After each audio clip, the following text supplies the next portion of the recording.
What if I told you that one of the biggest money decisions people make in their lives, something that could cost you tens of thousands of pounds, is something most people never properly sit down and calculate? Buying or leasing a car. For most people, a car isn't just transport, it's convenience, it's safety. For some, it's even a status symbol. But the truth is, the way you choose to pay for that car could be the difference between financial freedom and financial stress. And yet, people rarely stop and actually run the numbers. They simply take the deal that the dealership suggests.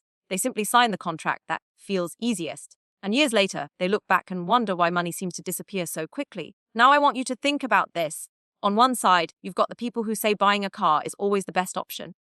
You get full ownership, it's cheaper long-term, and you don't have to deal with restrictions. On the other side, there are people who argue leasing is better. The payments are lower, you get to drive a brand new car every few years, and you don't have the stress of selling it later on. And in the middle, car dealerships are pushing something called PCP, which is often the most expensive, but the one they love to sell you because it keeps you locked in. When I dug deep into this topic and actually ran the numbers myself, I was shocked at how different the reality was compared to what people think. And by the end of this video, you'll know the 4 main ways to purchase a car, which one actually saves you the most money, and some psychological traps people fall into when making this decision. So let's start by walking through your options. The first option is simple. You pay cash up front. You buy the car outright. No monthly payments. No interest. You own it from day one. Pretty straightforward. But it does mean a huge amount of money is tied up instantly. The second option is called hire purchase, which works like a loan.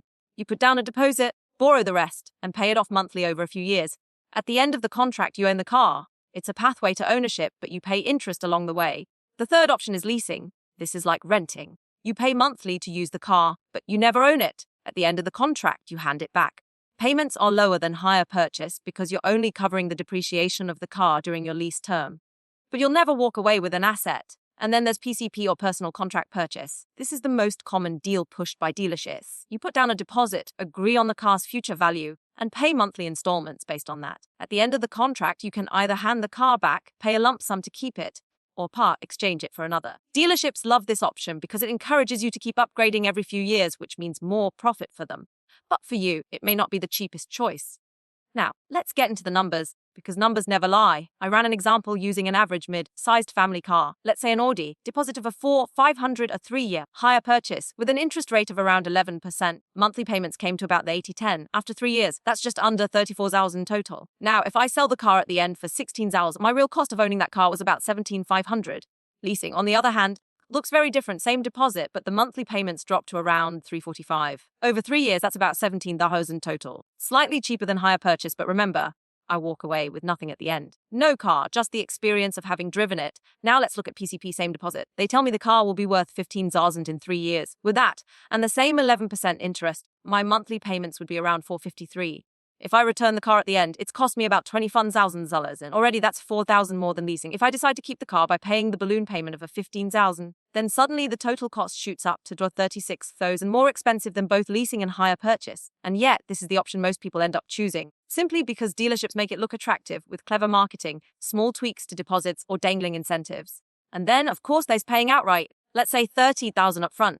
After 3 years, if I sell the car for 16,000, then it cost me just 14,000 to own it, the cheapest option of all. But here's the catch, opportunity cost. Of 30,000, it is now locked away in a car, a depreciating asset. What if instead I invested that money in the stock market, let's say the S&P 500, while only putting down a deposit for leasing or hire purchase? Could my returns outweigh the extra costs? That's where personal finance becomes less about the car itself and more about your overall wealth strategy. But here's the thing, it's not just about money. It's about psychology. Some people love the security of owning their car outright. No monthly payments, full control. Drive it as much as you want, no restrictions, no stress. But over time, the maintenance costs build up, especially as the car gets older.